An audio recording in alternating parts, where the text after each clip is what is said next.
Olavo de Carvalho. Jornal de Tarde, March 5, 1998. On December 20, 1994, I published the following statements in a newspaper from Rio de Janeiro. Artists and intellectuals are one of the richest consumer markets for drugs and do not want to lose their suppliers. When they defend the decriminalization of drugs, they are advocating for their own cause. But they are not just consumers, they are propagandists.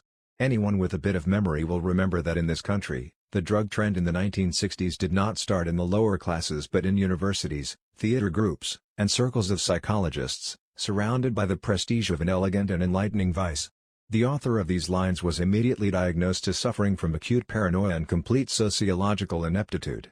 Letters filled with curses and demands for my head flooded the editorial office, all signed by illustrious individuals.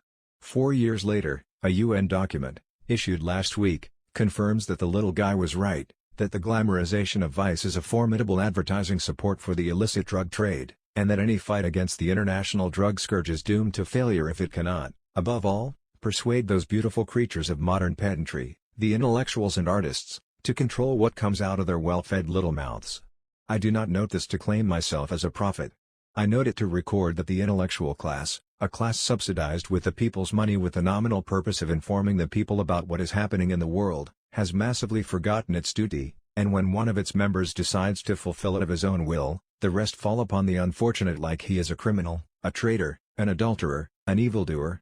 More and more, the intellectual class, on an international scale, is occupied with concealing the most obvious truths under a veil of senseless speculations and hallucinogenic words.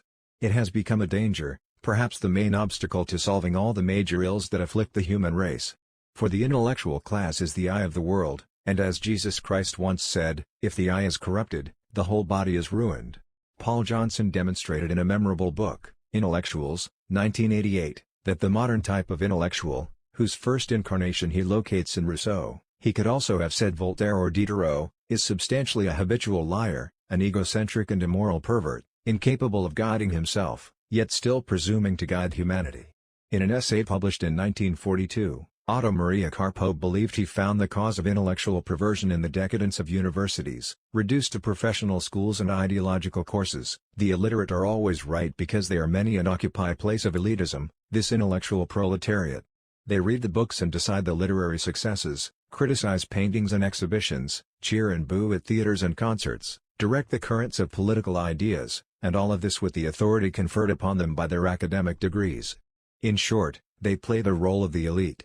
They are the nouveau metara, the arrogant señoritos, graduated and violent, and we suffer the consequences, bitterly, cruelly.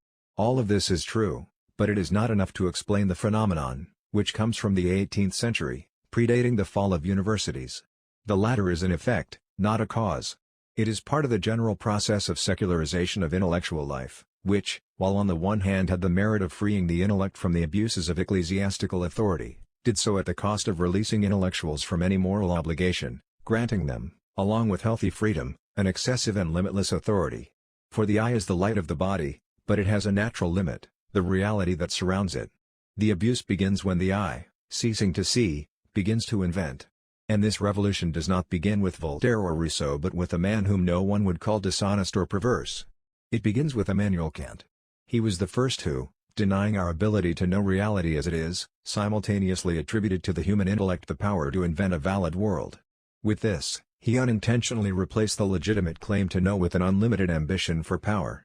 Faced with the modern intellectual mess, it is time for someone to knock on the door of the unblemished Immanuel Kant and say those fateful words.